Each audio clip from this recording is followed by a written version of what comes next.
Hi friends, this is lucky from Maxbhi.com। Friends, क्या आपके लावा iris X8 की touch screen damage हो गई है? Worried of high repair cost of your smartphone?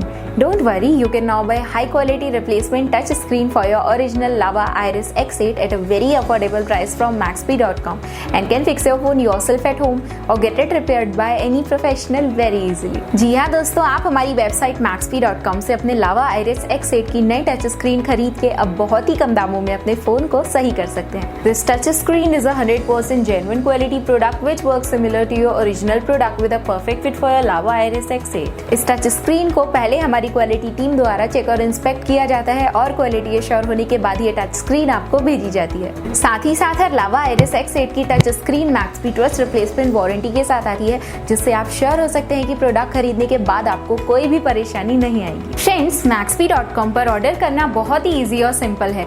हमारी वेबसाइट Maxbhi.com पर अपने प्रोडक्ट को सर्च करें और प्रोडक्ट पेज पर जाकर बाय नाउ पर क्लिक करें। अपना नाम, मोबाइल, एड्रेस फिल करें और ऑर्डर पर क्लिक करें। ऑर्डर क्लिक करने के बाद आप हमारे सुपर सिक्योर पेमेंट पेज पर आ जाएंगे, जहां आप ऑलमोस्ट हर तरह से पेमेंट कर सकते हैं, जैसे कि यूपीआई, नेट बैंकिंग, क्रेडिट और debit cards, wallets etcetera. Once your payment is done and your order is processed, it will be safely packed and dispatched within 1 or 2 days। और हाँ गाइस, शिपिंग बिल्कुल free है, so you just have to pay for the product and nothing else. आपके order की सारी updates और tracking details regularly आपको आपके ईमेल और फोन पर भेजी जाएगी, जिससे आप अपने ऑर्डर का स्टेटस जान सकते हैं। Maxbhi.com पिछले 6 सालों में अपने हजारों हैप्पी कस्टमर्स को फोन पार्ट्स डिलीवर कर चुका है और ये गिनती डेली बढ़ रही है। सो वेट मत करिए, अभी ऑर्डर करें और चल रहे special cashback and heavy discounts का फायदा उठा के अपने फोन में लगवाएं बेहतर क्वालिटी पार्ट्स, वो भी कम दामों में।